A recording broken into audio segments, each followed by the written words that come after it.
ನಮಸ್ಕಾರ, ನಾನು ಹರೀಶ್ ನಾಗರಾಜು. ಈ ವಾರದ leader speaking with Harish Nagaraju ಕಾರ್ಯಕ್ರಮದಲ್ಲಿ ನಮ್ಮ ಜೊತೆ ಸರಿಸುಮಾರು 3 ದಶಕಕ್ಕೂ ಹೆಚ್ಚು ರಾಜಕಾರಣದಲ್ಲಿ ಬದುಕಿರೋರು, ಕೆಳ ಹಂತದಿಂದ ಮೇಲ್ ಬಂದಿರೋರು, ಅಫ್ಕೋರ್ಸ್ ಜಿಲ್ಲಾ ಪಂಚಾಯತಿಂದ ಹಿಡಿದು ವಿಧಾನಸಭೆ ತನಕ ಲೋಕಸಭೆ ತನಕ ಕೆಲಸ ಮಾಡಿರೋರು. ಮಂಡ್ಯ ಭಾಗ ಯಾವಾಗಲೂ ಇಂಡಿಯಾ ಲೆವೆಲಲ್ಲೇ ಸದ್ದು ಮಾಡ್ತಿರುತ್ತೆ. ಮಂಡ್ಯದ ನಾಗಮಂಗಲದ ಶಾಸಕರು, ಮಾನ್ಯ ಕೃಷಿ ಸಚಿವರು ಸನ್ಮಾನ್ಯ ಶ್ರೀ ಎನ್ ಚಲುವರಾಯಸ್ವಾಮಿ ಈ ವಾರದ leader speaking with Harish Nagaraju ಕಾರ್ಯಕ್ರಮದ ಅತಿಥಿ. ಬನ್ನಿ ಅವರ ವೆಲ್ಕಮ್ ಮಾಡೋಣ.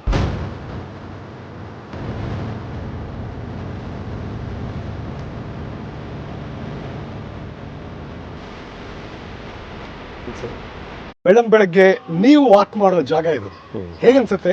ಅಂದ್ರೆ ಸಚಿವರಾಗಿ ಅವಾಗ ಇಲ್ಲಿ ಬರೋಕೆ ಅವಕಾಶ ಆಗುತ್ತೆ, ಹೇಗೆ ಫೀಲ್ ಮಾಡ್ತೀವಿ? ಸಚಿವರಿಗಿಂತ ಮೊದಲು ಬರ್ತಿದ್ದೆ ಡೈಲಿ. ಓಕೆ, ಈಗ ಸ್ವಲ್ಪ ಟೈಮ್ ಫ್ಯಾಕ್ಟ್ರಿ ತೊಂದರೆ ಆಗಿ ಬರ್ಲಿಕ್ಕೆ ಆಗ್ತಾ ಇಲ್ಲ. ಸೊ ಆದರೂ ಬರಬೇಕು ಅಂತ ಆಸೆ ಇದೆ.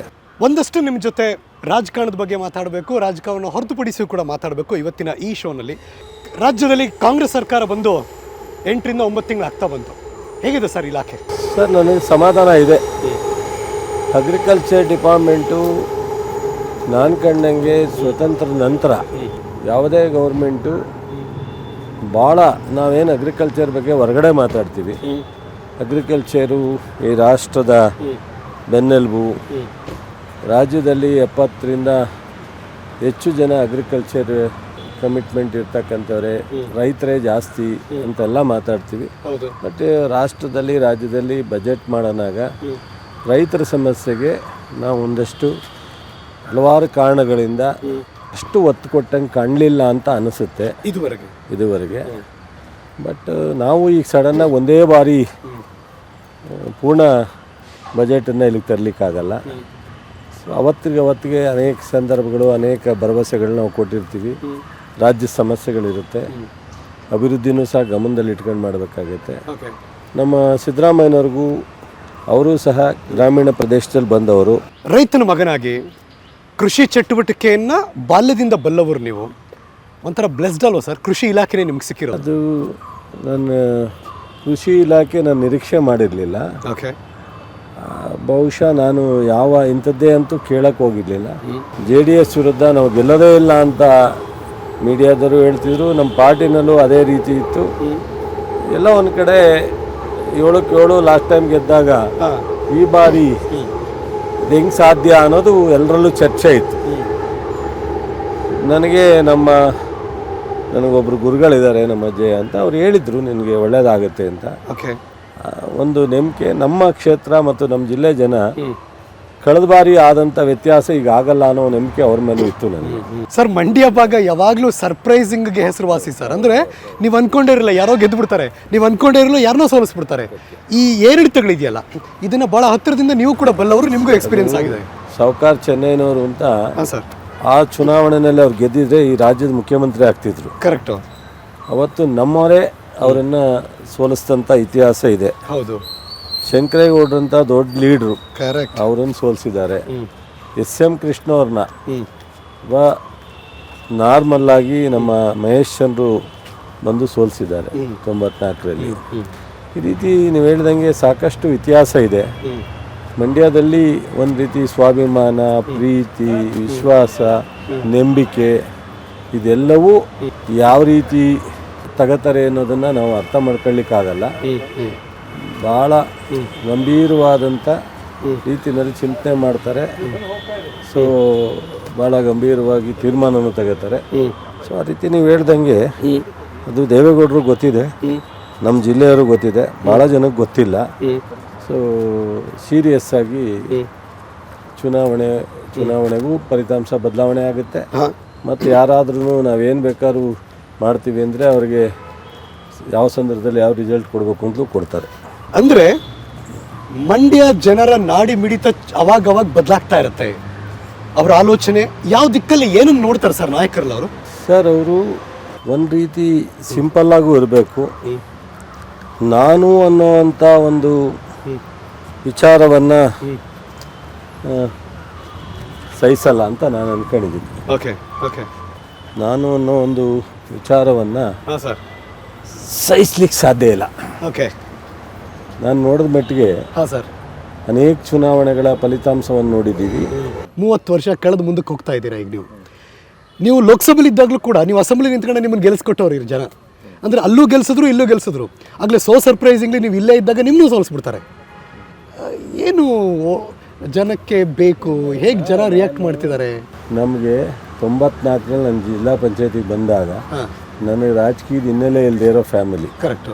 ಸೊ ನಾನು ಕನಸಿನಲ್ಲೂ ರಾಜಕಾರಣಕ್ಕೆ ಬರ್ತೀನಿ ಅಂತ ಅಂದ್ಕೊಂಡಿಲ್ಲ. ಆಕಸ್ಮಿಕ ಸಂದರ್ಭ, ನಾನು ನನ್ನ ಸೋದರ ಎಲ್ಲ ಕಾಂಟ್ರಾಕ್ಟ್ ಮಾಡ್ತಿದ್ದ. ನಮ್ಮ ಬ್ರದರ್ ಹೇಮಾವತಿನಲ್ಲಿ ಕೆಲಸದಲ್ಲಿದ್ದರು ಚಂದ್ರಾಪುರದಲ್ಲಿ. ಹಾಗಾಗಿ ಅಲ್ಲಿ ಸ್ನೇಹಿತರ ಕನೆಕ್ಷನ್ ಸಿಕ್ಕಿ ಹಾಗೇನೆ ಜನತಾದಳಕ್ಕೆ ನಾವು ಇದಾದ. ಬಟ್ ಆದರೆ ಅಲ್ಲಿಂದ ಇಲ್ಲಿವರೆಗೆ ಜರ್ನಿ ಇದೆಯಲ್ಲ, ನಮ್ಮ ಕ್ಷೇತ್ರ, ನಮ್ಮ ಜಿಲ್ಲೆ ರಾಜಕೀಯವಾಗಿ ಭಾಳ ತುಂಬಾ ಮೆಚೂರ್ಡ್ ಮತದಾರ. ಬೇರೆ ಜಿಲ್ಲೆಗೂ ಬ್ಲೈಂಡಾಗಿ ವೋಟ್ ಹಾಕುವಂಥ ಮತದಾರಲ್ಲ, ಭಾಳ ಮೆಚೂರ್ಡ್ ಆಗಿದ್ದಾರೆ. ತುಂಬ ವಿವೇಚನೆಯನ್ನು ಬಳಸ್ತಾರೆ. ಯಾವಾಗಲೂ ಒಂದು ಸಾರಿ ಪ್ರತಿಯೊಬ್ಬ ಮನುಷ್ಯನು ಒಂದು ನಂಬಿಕೆಯಿಂದ ಒಬ್ಬರನ್ನ ಬೆಂಬಲಿಸೋದು ಸಹಜವಾದಂಥದ್ದು. ಬಟ್ ಆದರೆ ಭಾಳ ಇರೋ ಒಂದು 31 ಜಿಲ್ಲೆಯಲ್ಲಿ ನಮ್ಮ ಜಿಲ್ಲೆ ಜನ ಯಾರನ್ನೇ ಮತ ಹಾಕ್ಬೇಕಾದ್ರೂ ಎಚ್ಚರಿಕೆಯಿಂದನೇ ಹಾಕ್ತಾರೆ. ಸೊ ನೀವು ಗೆಲ್ಲೋದಕ್ಕೂ ಒಂದು ಕಾರಣ ಇರುತ್ತೆ, ನೀವು ಸೋಲೋದಕ್ಕೂ ಒಂದು ಕಾರಣ ಇರುತ್ತೆ. ಸೋಲೋದಕ್ಕೆ ಕೆಲವೊಮ್ಮೆ ಹೇಳಿದ್ನಲ್ಲ, ಸಮ್ ಟೈಮ್ ಒಂದೊಂದು ಸಾರಿ ವ್ಯತ್ಯಾಸಗಳು ಆಗ್ತವೆ ಅಂತ. ನಂಬಿಕೆ, ವಿಶ್ವಾಸ. ಜನನಾಯಕರ ಕಾರಣ ಆಗಿರ್ತಾರ. ಜನನಾಯಕರು ಸುಳ್ಳು ಹೇಳಿದಾಗ ಯಾವಾಗಲೂ ಒಂದ್ಸಲ ನಮ್ಮ ಮೇಲೆ ಭರವಸೆ ಇದ್ದಾಗ ಕೇಳಿಬಿಡ್ತಾರೆ. ಹಾಗೆ ಎಲ್ಲ ಟೈಮ್ನಲ್ಲೂ ಆಗಲ್ಲ. ಓಕೆ. ಸೊ ಹಾಗಾಗಿ ಬಹುಶಃ ನಾನು 8 ಚುನಾವಣೆನ ಎದುರಿಸಿದ್ದೀವಿ. ಈಗ 8 ಚುನಾವಣೆಯಲ್ಲಿ 6 ಚುನಾವಣೆ ಗೆದ್ದಿದ್ವಿ. ಹೌದು. ಸೊ ಏನು ಕಡಿಮೆ ಏನಲ್ವಲ್ಲ. ಬಹುಶಃ ಇದು ನಾನು ಭಾಳ ತುಂಬಾ ಹ್ಯಾಪಿ, ಸಂತೋಷ ಪಡುವಂಥ ಇಲಾಖೆ. ತುಂಬ ಹತ್ತಿರದಿಂದ ಹೋಗಿ ಕೆಲಸ ಮಾಡ್ಬೋದು. ಈ ರಾಜ್ಯ ತುಂಬ ದೊಡ್ಡ ದೊಡ್ಡ ಕೃಷಿ ಇಲಾಖೆಯ ಮತ್ತು ತಜ್ಞರನ್ನ ಕೂಡ ಗಮನಿಸಿದೆ ಮತ್ತು ನೋಡಿದೆ ಮತ್ತು ಬೆಳೆಸಿದೆ. ತುಂಬ ತಜ್ಞರಿದ್ದಾರೆ, ರೈತರಿದ್ದಾರಲ್ಲ, ತುಂಬ ಪ್ರೋಗ್ರೆಸಿವ್ ರೈತರಿದ್ದಾರೆ. 2 ಎಕರೆ, 3 ಎಕರೆ, 5 ಎಕರೆ ಇರ್ತಕ್ಕಂಥ ರೈತರು ತುಂಬಾ ಕೃಷಿನ ಅವಲಂಬಿತವಾಗಿ. ನಾವು ಅವ್ರ ಹತ್ರಕ್ಕೆ ಹೋಗಿಲ್ಲ ಇನ್ನು, ಇಲಾಖೆ ಅವ್ರ ಹತ್ರಕ್ಕೆ ಹೋಗಿಲ್ಲ ಇನ್ನು ಸರ್ಕಾರ. ನಾನು ನೋಡ್ತಾ ಇದ್ದೀನಿ. ಸೊ ಒಂದಷ್ಟು ಅಧಿಕಾರಿಗಳನ್ನ ಗುರುತಿಸಿದ್ರು ಅದು ಹೊರಗಡೆ ಅವ್ರಿಗೆ ಎಕ್ಸ್ಪೋಜರ್ ಸಿಕ್ಕಿಲ್ಲ. ಯಾಕೆ ಸರ್, ಏನು ಕಾರಣ? ಅದೇನಾಗಿದೆ, ಈಗ ಮಾಧ್ಯಮಗಳು ಸ್ವಲ್ಪ ಮೊದಲಿಗಿಂತ ಈಗ ಸ್ವಲ್ಪ ಹೆಚ್ಚಿನ ಈ ಥರದ್ದೆಲ್ಲ ಗಮನ ಹರಿಸ್ತಾ ಇದೆ. ನಮ್ಮ ಇಲಾಖೆನೂ ಸಹ ಪ್ರೋಗ್ರಾಮ್ ಮಾಡ್ತಾರೆ ಸೀಮಿತವಾಗಿ. ಅದು ಹೆಚ್ಚು ಪ್ರಚಾರ ಸಿಕ್ಕಿದಾಗ ಮಾತ್ರ ಗೊತ್ತಾಗುತ್ತೆ. ಕೃಷಿ ರೈತ ಅಂತ ಬಂದಾಗ ಆತನಿಗೆ ಏನು ಬೆಳೆ ಬೆಳೀತಾನೋ ಅದಕ್ಕೆ ಬೆಲೆ ಸಿಕ್ಬಿಟ್ರೆ ಸಾಕಪ್ಪ ಅನ್ನೋ ರೀತಿಯಲ್ಲಿ ಇರುತ್ತೆ. ಬಟ್ ಆ ನಿಟ್ಟಿನಲ್ಲಿ ನಾನು ಐಮ್ ನಾಟ್ ಟೆಲಿಂಗ್ ಯು ಚಲುವರಾಯಸ್ವಾಮಿಯವ್ರು ಮಾತ್ರ ಅಥವಾ ಕಾಂಗ್ರೆಸ್ ಸರ್ಕಾರ ಅಂತ ಹೇಳ್ತಿಲ್ಲ. ಯಾವುದೇ ಸರ್ಕಾರ ಬಂದರೂ ಕೂಡ ಡೋಂಟ್ ಯು ಫೀಲ್ ಅದನ್ನು ಕರೆಕ್ಟಾಗಿ ಅಡ್ರೆಸ್ ಮಾಡಬೇಕಾಗಿತ್ತು, ಮಾಡಿಲ್ಲ ಅಂತ ಅನ್ಸಲ್ವಾ ಸರ್? ಇನ್ನೊಂದು ಸ್ವಲ್ಪ ಇಂಪ್ರೂವ್ ಮಾಡ್ಕೋಬೋದಾಯ್ತೇನೋ ಮುಂದಿನ ಅನೇಕ ಗೌರ್ಮೆಂಟ್ಗಳು. ಸೊ ಬೇರೆ ಎಲ್ಲದಕ್ಕೂ ನಾವು ಒತ್ತು ಕೊಡ್ತೀವಲ್ಲ, ನಾವು ಒಂದು ವರ್ಗ ಯಾವುದೋ ಇಂಡಸ್ಟ್ರಿಯಲ್ಗೆ ಒತ್ತು ಕೊಡ್ತೀವಿ, ಒಂದು 5 ಲಕ್ಷ ಜನಕ್ಕೆ ಅಪಾಯಿಂಟ್ಮೆಂಟ್ ಸಿಗ್ಬೋದು. ಇನ್ನೊಂದು ಯಾವುದೋ ಒಂದು ವ್ಯವಸ್ಥೆಗೆ ನಾವು ಒತ್ತು ಕೊಡ್ತೀವಿ, ಅದರಿಂದ 8 ಜನಕ್ಕೆ ಅನುಕೂಲ. ಈ ಅಗ್ರಿಕಲ್ಚರ್ಗೆ ಒತ್ತು ಕೊಟ್ಟರೆ ಇವತ್ತು 7 ಕೋಟಿ ಜನದಲ್ಲಿ 3-4 ಕೋಟಿ ಜನ ಕೃಷಿನಲ್ಲೇ ಅವಲಂಬಿತರಾಗಿದೆ. ಕರೆಕ್ಟ್. ನಾವು ನಮ್ಮ ಕಾಲದಲ್ಲಿ ಎಷ್ಟು ಸಾಧ್ಯ ಆಯಿತು ಬದಲಾವಣೆ ತರೋದಕ್ಕೆ ಸ್ವಲ್ಪ ಹೆಚ್ಚು ಪ್ರಮೋಟ್ ಮಾಡಲಿಕ್ಕೆ. ಮತ್ತು ಈಗ ನಮ್ಮನ್ನೇ KVK ಒಂದು ವಾರ್ಷಿಕ ಇದಕ್ಕೆ ಹೋಗಿದ್ದೆ, ಕೃಷಿ ಮೇಳ, ಬಾರಾಮತಿ, ನಮ್ಮ ಶರದ್ ಪವಾರ್ ತುಂಬಾ ಅಡ್ವಾನ್ಸ್ ಇದ್ದಾರೆ. ರಾಷ್ಟ್ರ ಅಲ್ಲ, ಅಂತಾರಾಷ್ಟ್ರೀಯ ಮಟ್ಟದ ಅನೇಕ ಕೃಷಿಯ ವಿಚಾರದಲ್ಲಿ ಅವರು ಭಾಳಷ್ಟು ಇನ್ವಾಲ್ವ್ ಮಾಡ್ಕೊಂಡು ತುಂಬಾ ಮಾಡ್ತಾಯಿದ್ದಾರೆ. ಇನ್ನು ಮುಂದೆ ನನ್ನ ಅನಿಸಿಕೆ ಕೃಷಿನೂ ಸಹ ಒಂದು ದೊಡ್ಡ ಒಳ್ಳೆಯ ಉದ್ಯಮಿಯ ಒಂದು ಇಂಡಸ್ಟ್ರಿಯಲ್ ಆಗಿ ಮತ್ತು ಕಮರ್ಷಿಯಲ್ ಆಗು ಬೆಳೀಲಿಕ್ಕೆ ಅವಕಾಶ ಇದೆ. ಬಟ್ ಎನಿಥಿಂಗ್ ನೀವು ಬಂದ ಮೇಲೆ ಈ ತಿಂಗಳುಗಳಲ್ಲಿ ಅಥವಾ ಮುಂದಕ್ಕೆ ಇದು ಮಾಡಬೇಕಪ್ಪ, ನನ್ನ ಅವಧಿಯಲ್ಲಿ ಇದನ್ನು ಮಾಡ್ತೀನಿ ಅನ್ನೋ ಆಲೋಚನೆಗಳು? ಖಂಡಿತ. ನಾವು ಈಗ ಪ್ರತಿ ಆರೋಗ್ಯವಾಗಿರಬೇಕು, ಕೃಷಿಕರು ಅವ್ರು ಬೆಳೆಯುವಂಥ ಪದಾರ್ಥಗಳನ್ನ ರಾಷ್ಟ್ರ ಅಂತಾರಾಷ್ಟ್ರೀಯ ಮಟ್ಟದಕ್ಕೂ ಮಾರ್ಕೆಟ್ ಸಿಗಬೇಕು. ಮೊನ್ನೆ ನಾವು ಮಿಲೆಟ್ ಒಂದು ಅಂತಾರಾಷ್ಟ್ರೀಯ ಮೇಳ ನಡೀತು. ಕರೆಕ್ಟ್. ಆ ಮೇಳದಲ್ಲಿ ಇಲ್ಲಿವರೆಗೆ 3-4 ರಾಜ್ಯದವರು ಭಾಗವಹಿಸಿದರು. ಈ ಸಲ 16ರಿಂದ 18 ರಾಜ್ಯದವರು ಭಾಗವಹಿಸಿದರು. ಸಾಕಷ್ಟು ರಾಜ್ಯದ ಎಲ್ಲ ಭಾಗದಲ್ಲೂ ಸಹ ಒಂದು ದೊಡ್ಡ ಪ್ರಮಾಣದ ಬದಲಾವಣೆನ ತಂದಿದ್ದಾರೆ ರೈತರು. ಅವ್ರ ಜೊತೆ ನಾವು ಒಂದು ಸ್ವಲ್ಪ ಅವರಿಗೆ ಪ್ರೋತ್ಸಾಹ ಕೊಡ್ತಕ್ಕಂಥ ಕೆಲಸ ಮಾಡಬೇಕು. ನಾವೇ ಎಲ್ಲ ಮಾಡುವಂಥ ಅವಶ್ಯಕತೆ ಏನಿಲ್ಲ. ಜನ ಅವರಟ್ಟಿಗೆ ಅವರೇ ಬುದ್ಧಿವಂತರಾಗಿದ್ದಾರೆ.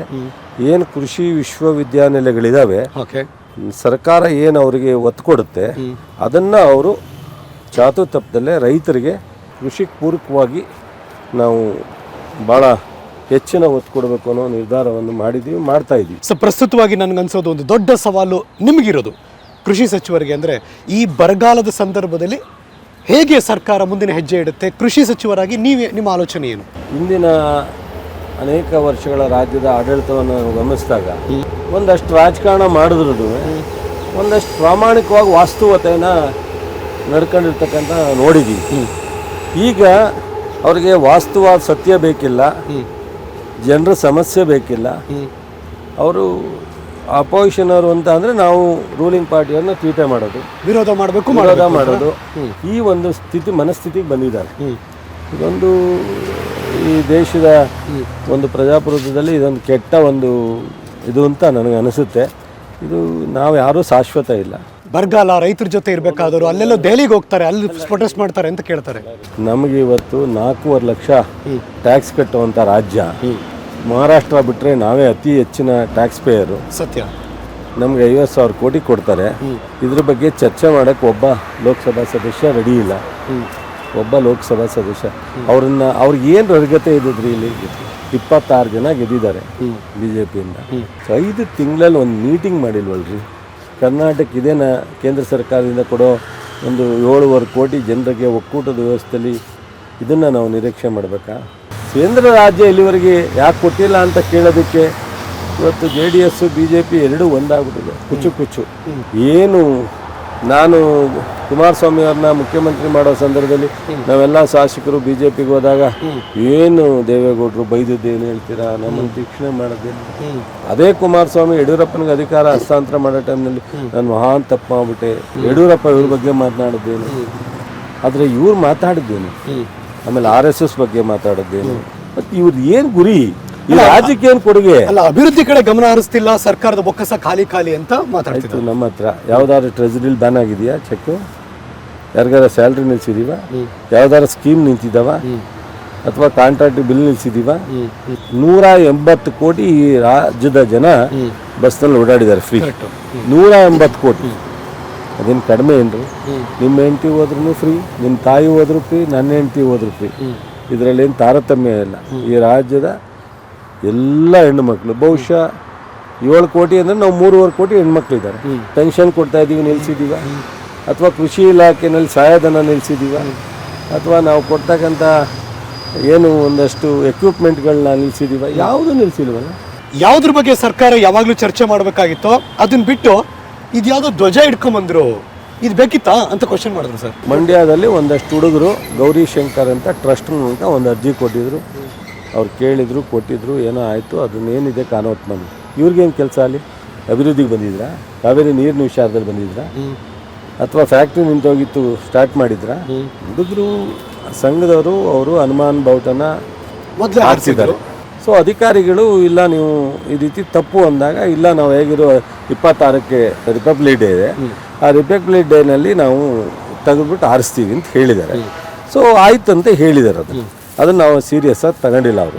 ಸೊ ಅದು ಇಂಟರ್ನಲ್ಲೇ ಹುಡುಗರು ಮಧ್ಯ ನಮ್ಮ ತಾಲೂಕಿನ ಆಡಳಿತದವರು ಮಾಡಿದ್ದಾರೆ. ಸೊ 25ಕ್ಕೆ ಸಾಯಂಕಾಲ ತೆಗೆದು 26ಕ್ಕೆ ನ್ಯಾಷನಲ್ ಫ್ಲಾಗ್ನ ಆರಿಸಿದ್ದಾರೆ. ನ್ಯಾಷನಲ್ ಫ್ಲಾಗ್ ಆರಿಸಿದ ಮೇಲೆ ತಿರ್ಗಾ ಸಾಯಂಕಾಲ 26ಕ್ಕೆ ತೆಗೆದು ತಿರ್ಗಾ ಹನುಮಾನ್ ಫ್ಲಾಗ್. ಅಲ್ಲಿ ಮೊನ್ನೆ ಈ ರಾಷ್ಟ್ರ ಮಟ್ಟದಲ್ಲಿ ಪಂಜಾಬ್ ಬಾವುಟ ಆರಿಸಿದಾಗ ಇದೇ ಮೋದಿಯವರು ತೆಗೆಸಿ ನ್ಯಾಷನಲ್ ಫ್ಲಾಗ್ ಆರಿಸಿದ್ದಾರೆ. ನ್ಯಾಷನಲ್ ಫ್ಲಾಗ್ ಮುಂದೆ ಏನೂ ಇಲ್ಲ, ಸಂವಿಧಾನದ ಮುಂದೆ ಏನೂ ಇಲ್ಲ. ಜನ ಅಲ್ಲಿ ಉದ್ರೇಕದ ವಾತಾವರಣನೇ ಆಗಲಿಲ್ಲ. ಅಶೋಕ್ ಕುಮಾರಸ್ವಾಮಿಯವರು ಬಂದು ಅವ್ರ ಜೊತೆ ನೆಡೆಗೆ ಮೆಮೊರಂಡಮ್ ಕೊಟ್ರಲ್ಲ, ಅದೇ ನ್ಯೂಸೆನ್ಸು. ಅದು ಬಿಟ್ಟರೆ ಅವ್ರ ಜೊತೆಲಿ ಅವಾಗ ಒಂದಷ್ಟು ಜನ ಹುಡುಗರುಗಳು ಅಲ್ಲಿಂದ ಇಲ್ಲಿಂದ ಬಂದವರು ಅಥವಾ ಸ್ಥಳೀಕರು ಒಂದಷ್ಟು ಕಲ್ಲು ಹೊಡೆದಿರೋದು ಬಿಟ್ಟರೆ, ಬಟ್ ಅದನ್ನು ದೊಡ್ಡ ಪ್ರಮಾಣದಲ್ಲಿ ಏನು ವ್ಯತ್ಯಾಸ. ರಾಜಕಾರಣಕ್ಕೆ ಆಗ್ತಿರುತ್ತೆ ಸರ್ ಅದು. ಜನತಾದಳದವ್ರಿಗೂ BJP ಅವ್ರಿಗೆ ಬೇಕಿತ್ತ? ಮಂಡ್ಯ ಇದೆಯಲ್ಲ, ಭಾಳ ಸೆನ್ಸಿಟಿವ್. ದ್ವೇಷ ಯಾರ ಮೇಲೆ ಸರ್? ಅಂದ್ರೆ ಚಲುವರಾಯಸ್ವಾಮಿ ಅನ್ನುವ ವ್ಯಕ್ತಿಯ ಮೇಲೋ ಅಥವಾ ಪಕ್ಷದ ವಿರುದ್ಧದ ಈ ದ್ವೇಷಗಳ ಮೇಲೆ? ಅದು ನನ್ನ ಅನಿಸಿಕೆ ವೈಯಕ್ತಿಕ ದ್ವೇಷ ಇರ್ಬೋದು, ಇಟ್ಕೊಳ್ಳಿ ಅವರು, ಅದೇನು ನಾನು ಬೇಡ ಅಂತ ಹೇಳಲ್ಲ. ಬಟ್ ಅದಕ್ಕಿಂತ ಹೆಚ್ಚಾಗಿ ಅವ್ರ ಮುಂದಿನ ಪಾರ್ಲಿಮೆಂಟ್ ಚುನಾವಣೆ ಮೇಲೆ ಕಣ್ಣು. ಪಾರ್ಲಿಮೆಂಟ್ ಅಂದ ತಕ್ಷಣ ಮಂಡ್ಯದ ಯಾವಾಗಲೂ ಇಂಡಿಯಾ ಲೆವೆಲ್ ಸದ್ದು ಹಾಗೆ ಆಗುತ್ತೆ. ಹಲವಾರು ಕಾರಣಗಳಿಂದ ಹಲವಾರು ದಶಕದಿಂದ ರಾಜಕಾರಣ ನೋಡ್ತಾ ಬರ್ತಿದ್ದೀವಿ. ನೀವು ಹತ್ತಿರದಿಂದ ಇನ್ನೂ ಚೆನ್ನಾಗಿ ಬಲ್ಲವರು. ಮಂಡ್ಯ ಈ ಭಾಗ ಹೇಗಿರುತ್ತೆ? ಮಂಡ್ಯ ಈ ಸಲ ನನಗೆ ಕಾನ್ಫಿಡೆನ್ಸ್ ಇದೆ. 7-6 ನಮಗೆ ಗೆಲ್ಸ್ಕೊಟ್ಟಿರೋರು. ಈ 5 ಗ್ಯಾರಂಟಿ ಇಡೀ ರಾಜ್ಯದಲ್ಲಿ 90% ಜನಕ್ಕೆ ತಲುಪ್ತಾ ಇದೆ. ಈ 5 ಗ್ಯಾರಂಟಿ ಇರ್ಬೋದು, ರೈತರು ಕೊಟ್ಟಿರ್ತಕ್ಕಂಥ 2 ಸಾವಿರ ಇರ್ಬೋದು, ಒಬ್ಬ ಮಧ್ಯವರ್ತಿಯಿಂದ ತೊಂದರೆ ಇಲ್ಲ. ನೇರ ಅವ್ರ ಅಕೌಂಟ್ಗೆ ಹೋಗುತ್ತೆ. ಯಾರನ್ನೂ ಅರ್ಜಿ ಇಟ್ಕೊಂಡು ತಾಲೂಕು ಆಫೀಸ್ ಮುಂದೆ ಹೋಗಿಲ್ಲ, ಅಥವಾ 2,000 ರೂಪಾಯಿ ಕೊಡ್ತಾರೆ ಅಂತ 100 ರೂಪಾಯಿ ಲಂಚ ಕೊಡಂಗಿಲ್ಲ. ಸಂಪೂರ್ಣವಾಗಿ ಅವ್ರ ಮನೆಗೆ ತಲುಪುತ್ತೆ. 2,000ಕ್ಕೆ 2,000 ಕೇಂದ್ರ ಕೊಡ್ತಿಲ್ಲ, ನೀವು 2,000 ಕೊಡ್ತಾ ಇದ್ದೀರಿ. ಅದನ್ನು ಮೀರಿ ನೀವೇನಾದ್ರೂ ಸಹಾಯ ಮಾಡ್ಬೋದು, ನೀವು ಕೊಡ್ಬೋದು, ಆ ಮೂಲಕ ನಾವು ತೋರಿಸ್ತೀವಿ ಏನು ಅನ್ನೋ ಆಲೋಚನೆಯೂ ಇದೆಯಾ? ಒಂದು ಸಿಸ್ಟಮ್ನಲ್ಲಿ ಯಾರ್ಯಾರು ಯಾವ್ಯಾವ ಜವಾಬ್ದಾರಿಯನ್ನು ನಿರ್ವಹಿಸಬೇಕು ಅನ್ನೋದು ಸಂವಿಧಾನದಲ್ಲಿ ನಮಗೆ ಗೈಡ್ಲೈನ್ಸ್ ಇದೆ. ಡೆಮಾಕ್ರಸಿ ಸಿಸ್ಟಮ್ ಇದೆ. ಅವ್ರು ಕೊಡಲಿಲ್ಲ ಅಂದ ತಕ್ಷಣನೇ ನಾವೇ ಮಾಡಿಬಿಡ್ತೀವಿ ಅಂತಲ್ಲ. ಸೊ ನಾವು ರೈತರ ಪರವಾಗಿ ನಿಲ್ತೀವಿ. ರೈತರಿಗೆ ಏನು ಅವರ ತೊಂದರೆನ ಬಗೆಹರಿಸಲಿಕ್ಕೆ ಸಾಧ್ಯ ಬಗೆಹರಿಸ್ತೀವಿ, ಆದರೆ ಅವ್ರು ಕೊಡದಲ್ಲೇ ಇರ್ಲಿಕ್ಕೆ ಸಾಧ್ಯ ಇಲ್ಲ. ಮಂಡ್ಯ ರಾಜಕಾರಣದಲ್ಲಿ ನಿಮ್ಮ ಆಶೀರ್ವಾದ ಇಲ್ಲದೆ ಅಥವಾ ನಿಮ್ಮ ಸಪೋರ್ಟ್ ಇಲ್ಲದೆ ಆ ವ್ಯಕ್ತಿ ಗೆಲ್ಲೋಕೆ ಸಾಧ್ಯ ಇಲ್ಲ ಅಂತ ಹಲವಾರು ಜನ ಹಲವಾರು ಚರ್ಚೆ ವಿಷಯಗಳಲ್ಲಿ ಪ್ರಸ್ತಾಪ ಮಾಡ್ತಾರೆ. ಕಳೆದ ಬಾರಿ ಚುನಾವಣೆ ಇಟ್ಕೊಳ್ಳೋಣ, ಎಲ್ಲೊಂದು ಕಡೆ ಚಲುವರಾಯಸ್ವಾಮಿ ಅವರು ಸಾಥ್ ಕೊಟ್ಟಿದ್ರೆ JDSನ ಆ ವ್ಯಕ್ತಿ ಗೆಲ್ತಿದ್ರು ಅಂತ, ಅಥವಾ ಇನ್ನೊಂದು ಕಡೆ ಸ್ವಾಭಿಮಾನಕ್ಕೆ ಸಾಥ್ ಕೊಟ್ಟರು ಹಾಗಾಗಿ ಮೇಡಮ್ ಗೆದ್ರು ಅಂತ. ಈ ಬಾರಿ ಅಖಾಡ ಹೇಗಿದೆ?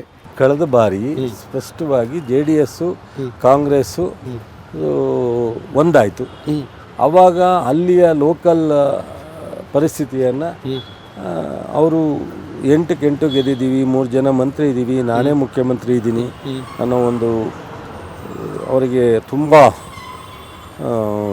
ಏನಂತಾರೆ ಅದಕ್ಕೆ ಪದ ಗೊತ್ತಿಲ್ಲ, ತುಂಬ ಆತ್ಮವಿಶ್ವಾಸ ಜಾಸ್ತಿ ಆಯಿತು ಅಂತ ಕಾಣುತ್ತೆ. ಸೊ ಯಾರನ್ನು ಅವಶ್ಯಕತೆ ಇಲ್ಲ ಅಂತ ಹೇಳಿ ಹೋದ್ರು. ಬಟ್ ನೀವು ಸ್ವಾಭಿಮಾನಿ ಸುಮಲತಾ ಅಂಬರೀಶ್ ಅವ್ರಿಗೆ ಸಾಥ್ ಕೊಟ್ರಿ. ಆಗ ನಾವೇನು ನೇರ ಸಾಥ್ ಕೊಡಲಿಲ್ಲ, ಬಟ್ ನಾವು ಸೈಲೆಂಟ್ ಆದೋ. ನಾವು ಅವರು ನಮ್ಮನ್ನು ಅವಶ್ಯಕತೆ ಇಲ್ಲ ಅನ್ನೋ ಥರ ಮಾಡಿದ್ರು, ನಾವು ಸೈಲೆಂಟ್ ಆದೋ. ನಮ್ಮ ಜನ ಆಡಳಿತದಲ್ಲಿ ಅವರು 12 ತಿಂಗಳಲ್ಲಿ ಮಂಡ್ಯ ಕಡೆ ಗಮನ ಹರಿಸ್ತಿಲ್ಲ. ಸುಮಲತಾ ಅಂಬರೀಶ್ ಅವ್ರಿಗೆ ಕಾಂಗ್ರೆಸ್ನಲ್ಲಿ ಜಾಗ ಇಲ್ಲ ಸದ್ಯಕ್ಕೆ. ಅಲ್ಲೆಲ್ಲ ಪಾಪ ಅವ್ರು ಕಾಂಗ್ರೆಸ್ ಬಂದೇ ಇಲ್ಲ. ಅಲ್ಲ, ಜಾಗ ಬರೋದಾದ್ರೂ ಜಾಗ ಇದೆ. ಈಗ ಅವ್ರು ಕೇಳದಲ್ಲೇ ನೋಡಿ, ನೀವೇ ಹೇಳಿದ್ರಿ ಕಾಂಗ್ರೆಸ್ಸಿನ ಇಂಡೈರೆಕ್ಟ್ ಆಗಿ ಅವ್ರಿಗೆ ಬೆಂಬಲ ಇತ್ತು ಲಾಸ್ಟ್ ಟೈಮ್ ಗೆಲ್ಲಕ್ಕೆ ಅಂತ. ಅವ್ರು ಹೇಳೇ ಇಲ್ಲ ಎಲ್ಲೂ ಕಾಂಗ್ರೆಸ್ನ ನಾನು ಗೆಲುವಿಗೆ ಸಹಾಯ ಮಾಡಿದ್ರು ಅಂತ ಎಲ್ಲೂ ಹೇಳಿಲ್ಲ. ಹೇಳಿದಾರ ಎಲ್ಲಾರ? ಚರ್ಚೆ ಆಗಿತ್ತು ಅಷ್ಟೇ. ಅಲ್ಲಲ್ಲ, ಚರ್ಚೆ 1000 ಆಗಲಿ, ಅವ್ರ ಬಾಯಿನಲ್ಲಿ ಎಲ್ಲರೂ ಹೇಳಿದಾರ? ಹಂಗಿಲ್ಲ. ಮತ್ತು ಗೆದ್ದಾದ್ಮೇಲೆ ಅವ್ರು ಕಾಂಗ್ರೆಸ್ನವ್ರ ಜೊತೆ ಸಂಪರ್ಕ ಇಲ್ಲ. ನಮ್ಮ ಜೊತೆ ವಿಶ್ವಾಸ ಆಗಿರೋದು ಬಿಡಿ. ಜಿಲ್ಲೆಯವರು, ಜಿಲ್ಲಾ ರಾಜಕಾರಣದಲ್ಲಿ ಯಾವುದೇ ಪಕ್ಷದ ಜೊತೆ ಒಬ್ಬ ಇಂಡಿಪೆಂಡೆಂಟ್ ಸಂಸದರು ಇರಬೇಕಾದಂಥ ರೀತಿಯಲ್ಲಿ ಅವ್ರು ಇದ್ದಾರೆ. ಅದ್ರ ಬಗ್ಗೆ ನಮ್ಮ ಅವರ ಮಧ್ಯದಲ್ಲಿ ಯಾವುದೇ ಡಿಫರೆನ್ಸ್ ಇಲ್ಲ, ಇದಿಲ್ಲ. ಬಟ್ ಆದರೆ ಕಾಂಗ್ರೆಸ್ ಪಕ್ಷ ಅಂತ ಎಲ್ಲೂ ಅವರು ಬಂದಿಲ್ಲ. ಅದಾದಮೇಲೆ ಅವರು ಮೋದಿಯರ ಈ ರಾಷ್ಟ್ರದ ಏನೋ ಒಂದು ಅವ್ರ ಬಗ್ಗೆ ಅಭಿಮಾನ ಇಟ್ಟು ಮೋದಿ ಜೊತೆ ಹೋದರು, ಮಾತಾಡಿದ್ರು. ಮೋದಿ ಚುನಾವಣೆಗಿಂತ 23 ಚುನಾವಣೆಗಿಂತ ನಂತರ ಮೋದಿಯವರಿಗೆ ಬೆಂಬಲವನ್ನು ಘೋಷಣೆ ಮಾಡಿದ್ರು. ಈ 23 ಅಸೆಂಬ್ಲಿ ಚುನಾವಣೆಯಲ್ಲಿ ಎಲ್ಲ BJP ಅಭ್ಯರ್ಥಿಗಳ ಜೊತೆ ಕ್ಯಾಂಪೇನ್ ಮಾಡಿದ್ರು. ಅವರು ಸಂಪೂರ್ಣವಾಗಿ BJP ಜೊತೆ ಇದಾಗಿದ್ದಾರೆ. ಹಾಗಾಗಿ ಮೇಡಮ್ ಬಗ್ಗೆ ನಮಗೆ ಗೌರವ ಇದೆ, ಅಂಬರೀಷ್ ಬಗ್ಗೆ ಗೌರವ ಇದೆ. ಸೊ ಅದರಿಂದ ರಾಜಕಾರಣ ಅವ್ರಿಗೆ ಎಲ್ಲಿ ಖುಷಿ ಆಗುತ್ತೆ ಅಲ್ಲಿ ಮಾಡಲಿ, ಅವ್ರಿಗೆ ಎಲ್ಲಿ ಅನುಕೂಲ ಆಗುತ್ತೆ, ಯಾರು ಲೀಡ್ರ್ ಜೊತೆ ಇರಬೇಕು ಅನಿಸುತ್ತೆ ಅವ್ರು ಇರಲಿ.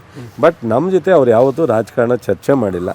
ನಮ್ಮ ಕಾಂಗ್ರೆಸ್ನವ್ರು ಯಾರು ಈ ಜೊತೆ ಸಂಪರ್ಕನೂ ಇಲ್ಲ. ಹಾಗಾಗಿ ಸೊ ಆ ವಿಚಾರ ಇಲ್ಲಿ ಪ್ರಸ್ತಾಪ ಬರಲ್ಲ ಅಂತ ಅನ್ಕೋತೀನಿ. ನಾನು BJP ಪಕ್ಕಕ್ಕೆ ಇಡ್ತೀನಿ. ಈಗ ಅಫ್ಕೋರ್ಸ್ JDSನ HD ದೇವೇಗೌಡರ ಕುಟುಂಬದವ್ರು ಯಾರಾದರೂ ಸ್ಪರ್ಧೆ ಮಾಡಿದ್ರೆ ಚಲುವರಾಯಸ್ವಾಮಿ ಅವರು ಅಖಾಡಕ್ಕೆ ಇಳಿತಾರೆ ಅನ್ನೋ ಚರ್ಚೆ ನಡೀತಾ ಇದೆ ನಮ್ಮಲ್ಲಿ. ನಿಮ್ಗೆ ಗೊತ್ತಿಲ್ಲ, ಮಂಡ್ಯದ ಒಬ್ಬ ರೈತರ ಮಗ, ಮಂಡ್ಯದ ನೆಲದ ಮಗ, ಮಂಡ್ಯ ಲೋಕಲ್ ಕ್ಯಾಂಡಿಡೇಟ್ ನಾವು ಆಗ್ತೀವಿ. ಯಾರು ಏನು ನಾನು ಆಗ್ತೀನಿ ಅಂತ ನನ್ನ ಕುಟುಂಬದವ್ರು ಯಾರು ಆಗ್ತಾರೆ? ನನ್ನ ಕುಟುಂಬದವ್ರ ಅವಶ್ಯಕತೆ ಇಲ್ಲ. ನನ್ನ ಕುಟುಂಬದವ್ರನ್ನ ಈ ಸಾರಿ ಚುನಾವಣೆಗೆ ಇಳಿಸಲ್ಲ. ಅಪ್ಪ ಮಂಡ್ಯದ ಒಬ್ಬ ರೈತರ ಮಗನ ನಿಲ್ಲಿಸ್ತಾರೆ. ಸರ್, ಯಾರೋ ಭದ್ರಕೋಟೆ ಅವ್ರದ್ದು ಅಂತಿದ್ದಾರೆ, ನಿಮ್ಮ ಉತ್ತರ ಏನು ಸರ್? ಸರ್, ಈಗಾಗಲೇ ತೋರಿಸಿದ್ದಾರೆ ಜನ. ಮತ್ತು ನಾನು ಅದನ್ನ ಬಗ್ಗೆ ಪ್ರವಾಕಾಗಿ ಮಾತಾಡೋ ಅವಶ್ಯ. 28ರಲ್ಲಿ ನಿಮ್ಮ ಟೇಕ್ ಎಷ್ಟು? ನಾವು ಅವ್ರಂಗೆ 28 ಅಂತ ಹೇಳಲ್ಲ. 25ವರೆಗೂ ರೀಚ್ ಆಗ್ತೀವಿ. ಇನ್ನು ಇಷ್ಟಿಷ್ಟು ಕಡೆ ನಾವು ಗೆದ್ದೇ ಗೆಲ್ತೀವಿ ಅನ್ನೋ ಕಾನ್ಫಿಡೆನ್ಸ್ ಯಾವ ಕಡೆ ಸರ್? ಸರ್, ಹಳೇ ಮೈಸೂರಿನಲ್ಲಿ ನಮಗೆ ರೂರಲ್ ಎಂ ಪಿ ಇದ್ದಾರೆ, ತೊಂದರೆ ಇಲ್ಲ. ಕೋಲಾರ, ಚಿಕ್ಕಬಳ್ಳಾಪುರ, ತುಮಕೂರು, ನಮ್ಗೆ ಇವನ್ ಆಸ್ತಾ, ಮಂಡ್ಯ, ಮೈಸೂರು, ಚಾಮರಾಜನಗರ ಈ ಭಾಗವು ಆಕಸ್ಮಿಕ ನಾವು ಸೀಟ್ ಹಂಚಿಕೆ ವಿಚಾರದಲ್ಲಿ ಏನಾರು ಒಂದೆರಡು ಮಿಸ್ ಆದರೆ ಗೊತ್ತಿಲ್ಲ, ಅದರ್ವೈಸ್ ಇವೆಲ್ಲವೂ ಬೆಂಗಳೂರಿನಲ್ಲಿ ಸ್ವಲ್ಪ ಫೈಟ್ಗೆ ಹೋಗ್ತೀವಿ. ಸೊ ನೋಡಬೇಕು. ಮೋದಿ ಅವರ ಅಲೆ, ರಾಮನ ಅಲೆ ಯಾವುದು ಕೆಲಸ ಮಾಡಲ್ವಾ ಸರ್? ರಾಮನ ನಾವು ಪೂಜೆ ಮಾಡ್ತಾರೆ, ಅವರು ಪೂಜೆ ಮಾಡ್ತಾರೆ. ಅವರು ರಾಜಕಾರಣಕ್ಕೆ ರಾಮನ ಬರ್ಸೋದೇ ಮಹಾ ಅಪರಾಧ. ರಾಮನೇ ಬೇಜಾರು ಮಾಡ್ಕೊಳ್ಳೋನೆ, ನನ್ನ ಯಾಕ್ರಿ ಬೀದಿಗೆ ತರ್ತೀರಾ? ಇಡೀ ರಾಮ ಅವತಾರ ಪುರುಷರು. ರಾಮ ಯಾವತ್ತಾರೂ ನಾನು ನಿನ್ನ ಪರ, ಅವ್ರ ಪರ, ಇವ್ರ ಪರ ಅಂತ ಹೇಳ್ತಾರೆ. ಆಮೇಲೆ ಒಂದು ಪಕ್ಷದ ಪರ ನಿಲ್ಲಕ್ಕಾಗತ್ತಾ ರಾಮ? ಇವರು ರಾಮನ ಹೆಸರು ಹೇಳ್ಕೊಂಡು ಹೋದರೆ ರಾಮ ಇವ್ರ ಜೊತೆಲಿ ಹೋಗ್ಬೇಕು ಅಂತೇನಿದೆಯಾ? ಅದು ಯಾವುದು ರಿಸಲ್ಟ್ ಕೊಡಲ್ಲ ಅವ್ರಿಗೆ. ರಾಮನೇ ಹೋಗಲ್ಲ ಅವ್ರ ಜೊತೆಲಿ, ತಪ್ಪು ಮಾಡ್ತಾವ್ರು ಅವರು. ರಾಮನಿಗೆ ಬೇಜಾರಾದರೆ ಬಹುಶಃ ಅದ್ರ ಪ್ರತಿಫಲ ಅವ್ರಿಗೆ ಸಿಗುತ್ತೆ ನೋಡಿ. ಏನು ನಿರೀಕ್ಷೆ ಮಾಡಿದ್ದಾರೆ ಅದನ್ನು ಅನುಭವಿಸ್ತಾರೆ. ನನ್ನ ಕೊನೆ ಪ್ರಶ್ನೆ, ಈ 8-9 ತಿಂಗಳಲ್ಲಿ ನೀವೇ ಅಸೆಸ್ ಮಾಡ್ಕೊಳ್ಳೋದಾದ್ರೆ ಕೃಷಿ ಸಚಿವರಾಗಿ ಕರ್ನಾಟಕದಲ್ಲಿ 100ಗೆ ಇಷ್ಟು ಪರ್ಸೆಂಟೇಜ್ ನಾವು ಕೆಲಸ ಮಾಡಿದ್ದೀನಿ ಅನ್ನುವ ರೇಟ್ ಕೊಟ್ಟು ನಾನು ಒಂದು ಪ್ರೆಸ್ ಮೀಟ್ ಮಾಡ್ತಾ ಇದ್ದೀನಿ. ನಮ್ಮ ಇಲಾಖೆಯಲ್ಲಿ ಏನೇನು ಪ್ರೋಗ್ರೆಸ್ ಮಾಡಿದ್ದೀವಿ, ನಾವೇನು ಈ 8-9 ತಿಂಗಳಲ್ಲಿ ಪೂರಕವಾದಂಥ ಬಜೆಟ್ನಲ್ಲಿ ಮತ್ತು ರೈತರಿಗೆ ನಾವು ಏನು ನಿರೀಕ್ಷೆಗೆ ಮೀರಿ ನಾವು ರೈತರ ಹತ್ರ ಹೋಗ್ಲಿಕ್ಕೆ ಸಾಧ್ಯ ಆಗಿತ್ತು ಅನ್ನೋದನ್ನು ಖಂಡಿತ ನಾವು ಕೇಂದ್ರ ಸರ್ಕಾರ ಸ್ಕೀಮ್ ಇರ್ಬೋದು, ನಮ್ಮ ರಾಜ್ಯ ಸರ್ಕಾರ ಸ್ಕೀಮ್ ಇರ್ಬೋದು, ಎಲ್ಲವನ್ನೂ ಸಹ ಪರಿಪೂರ್ಣವಾದಂಥ ಯಾವುದೇ ನೆಗ್ಲೆಕ್ಟ್ ಮಾಡ್ದಲೇ, ಉದಾಸೀನ ಮಾಡ್ದಲೇ ಸ್ಕೀಮ್ನ ಜಾರಿಗೊಳಿಸಿದ್ದೀವಿ. ಅದ್ರ ಜೊತೆಗೆ ಭಾಳ ಮುಖ್ಯವಾಗಿ ನಾವು ಎಲ್ಲ ಯೋಜನೆಗಳನ್ನ ಜನರಿಗೆ ತಲುಪಿಸಿದ್ವಿ. ಸೊ ಸರ್ಕಾರ ಸುಭದ್ರವಾಗಿದೆ, ಅಕೌಂಟಬಿಲಿಟಿ ಇದೆ, ಜೊತೆಗೆ ತಿಜೋರಿಲಿ ದುಡ್ಡಿದೆ, ಅಭಿವೃದ್ಧಿಗೆ ಹಣ ಇದೆ, ನಾವೆಲ್ಲವನ್ನು ಕೂಡ ಸಮರ್ಥವಾಗಿ ನಿಭಾಯಿಸ್ತೀವಿ. 100ಕ್ಕೆ 100 5 ಗ್ಯಾರಂಟಿನ 5 ವರ್ಷ ಮುಂದುವರಿಸ್ತೀವಿ. ಮಹಾರಾಷ್ಟ್ರ ಥರ ಇಲ್ಲೂ ಆಗ್ಬಿಡುತ್ತೆ, ಕಾಂಗ್ರೆಸ್ನವರು ಕಾಂಗ್ರೆಸ್ ಪಕ್ಷ ಬೆಳೆಸ್ತಾರೆ. ಇದು ಬಿಜೆಪಿ ಎಲ್ಲ ಅವರು ಜೆ.ಎಚ್. ಪಟೇಲ್ ಒಂದು ಹೇಳಿದರು, ಆನೆ ಹೋಗ್ತಾ ಇದೆ ಹಿಂದೆ ಏನೋ ಹೋಗ್ತದೆ ಅಂತ. ಹಂಗೆ ಸೊ ಯಾವ ಕಾರಣಕ್ಕೂ ಅವರು ಯಾವುದೋ ಒಂದು ಒಬ್ಬರೋ ಇಬ್ಬರನ್ನೋ ಬದಲಾವಣೆ ಮಾಡಿದ ಕ್ಷಣಕ್ಕೆ ಕಾಂಗ್ರೆಸ್ ಪಕ್ಷವನ್ನು ಈ ರೀತಿ ಅವ್ರ ಪಕ್ಷದ ಶಾಸಕರನ್ನು ಉಳಿಸ್ಕೊಳ್ಳೋಕ್ಕೋಸ್ಕರ ಅವರ ಜನರ ಓಟ್ ಹಾಕದೆ ಹೋಗ್ತಾರೆ, ಏನೋ ಒಂದು ಸುಳ್ಳನ್ನಾರ ಹೇಳಿ ನೆಮ್ಮಿಸ್ಬೇಕು ಅನ್ನೋದಕ್ಕೋಸ್ಕರ ಅವರ ಭದ್ರತೆ ಮಾಡ್ಕೊಳ್ಳಿಕ್ಕೋಸ್ಕರ ಓಡಾಡ್ತಾ ಇದ್ದಾರೆ ವಿನ ಎಲ್ಲರ 138 ಜನ ಇರ್ತಕ್ಕಂಥ ಈ ಪಕ್ಷವನ್ನು 136 ಪ್ಲಸ್ ಇಂಡಿಪೆಂಡೆಂಟ್ ಹೇಳಿದ್ದಾರೆ, 138 ಇರ್ತಕ್ಕಂಥ ಈ ಪಕ್ಷನ ಸರಿ ಒಬ್ಬ ರಾಜಕಾರಣಿ ಎಲ್ಲಾರು ಉಂಟೇನ್ರಿ ಅದು ಮಾತಾಡ್ತಾರಲ್ಲ, ಅವ್ರಿಗೆ ಎಷ್ಟರ ಮಟ್ಟಿಗೆ ಡೆಮಾಕ್ರಸಿನಲ್ಲಿ ಅವರು ಆಮೇಲೆ ಒಂದು ಸರ್ಕಾರ ತೆಗಿತೀವಿ ಅನ್ನೋದೇ ದೊಡ್ಡ ಅಪರಾಧ. ಯಾವುದೋ ಒಂದು ಆಕಸ್ಮಿಕ ಗಳಿಗೆಲ್ಲ ಆಗಿರೋದು ಬೇರೆ ಹಿಂದೆ ಇನ್ಸ್ಟೆಂಟಲ್ಲಿ, ಬಟ್ ಆದರೆ ಒಬ್ಬರು ರಾಜ್ಯದ ಮುಖ್ಯಮಂತ್ರಿಗಳಾಗಿ ಒಂದು ರಾಜ್ಯದ ಪಕ್ಷ ನಡೆಸಿರ್ತಕ್ಕಂಥ BJP JDS ಅವರು ಈ ಥರದ್ದೆಲ್ಲ ಮಾತಾಡೋದು ತಪ್ಪು. ಸಂವಿಧಾನಕ್ಕೆ ವಿರುದ್ಧವಾದಂಥ ಮಾತು, ಪ್ರಜಾಪ್ರಭುತ್ವಕ್ಕೆ ವಿರುದ್ಧವಾದಂಥ ಮಾತು. ಅವರು ಯಾವುದೂ ಹುಸಿ ಆಗಲ್ಲ. 100ಕ್ಕೆ 100 ಸಹ ನಾವು ಈ ಸಲ ಪಾರ್ಲಿಮೆಂಟಲ್ಲಿ ನಮ್ಮ AICC ನಿರೀಕ್ಷೆ ಮೀರಿ ರಿಸಲ್ಟನ್ನು ಮಾಡಿಕೊಡ್ತೀವಿ. Thank you so much sir. Thank you sir. ಇವತ್ತಿನ ಕಾರ್ಯಕ್ರಮದಲ್ಲಿ ಭಾಗವಹಿಸೋದಕ್ಕೆ ರೈತರಿಗೆ ಇನ್ನಷ್ಟು ಹತ್ತಿರ ಆಗಲಿ ನಿಮ್ಮ ಇಲಾಖೆ ಮತ್ತು ನಿಮ್ಮ ಕೆಲಸ ಕಾರ್ಯಗಳಂತ ನಾವಂತೂ ಹಾರೈಸ್ತೀವಿ. ನಮ್ಮ ಜವಾಬ್ದಾರಿನೇ ರೈತರ ಜೊತೆ ಇರಬೇಕು, ರೈತರಿಗೆ ಪ್ರೋತ್ಸಾಹ ಕೊಡಬೇಕು, ಹೊಸ ಸ್ಕೀಮ್ಗಳು ಕೊಡಬೇಕು, ಬದಲಾವಣೆ, ಸಮಗ್ರ ಕೃಷಿಗೆ ಹೆಚ್ಚು ಬೆಲೆ ಕೊಡ್ತೀವಿ. ಮಾರ್ಕೆಟ್ಗೆ ಹೋಗ್ತಕ್ಕಂಥ ಮುಂಚಿತವಾಗಿ ಮೌಲ್ಯವರ್ಧನೆ ಮಾಡಿ ಬ್ರ್ಯಾಂಡ್ ಮಾಡಿ ರೈತರಿಗೆ ಹೆಚ್ಚು ಆದಾಯಕವಾಗಿ ತರಬೇಕು ಅನ್ನೋದೇ ನಮ್ಮ ಖುಷಿ. Thank you sir. Thank you so much. ಇದು ಕೃಷಿ ಸಚಿವರಾದಂತಹ ಸನ್ಮಾನ್ಯ ಎನ್ ಚಲುವರಾಯಸ್ವಾಮಿ ಈ ವಾರದ leader speaking with Harish Nagaraju ವಿಶೇಷ ಕಾರ್ಯಕ್ರಮದಲ್ಲಿ ನಮ್ಮ ಜೊತೆ ಇದ್ರು. ಇಲ್ಲಿಗೆ ಕಾರ್ಯಕ್ರಮ ಮುಗಿಸಿ ನಾನು ಹೋಗಿ ಬರ್ತೀನಿ, ಮತ್ತೆ ಸಿಗ್ತೀನಿ ಮುಂದಿನ ವಾರದ ಮಗದೊಬ್ಬ ಸ್ಪೆಷಲ್ ಅತಿಥಿ ಜೊತೆ. ನೀವು ಯಾವಾಗಲೂ ನೋಡ್ತಾ ಇರಿ ಇದು ವಿಸ್ತಾರ ನ್ಯೂಸ್, ನಿಖರ ಜನಪರ.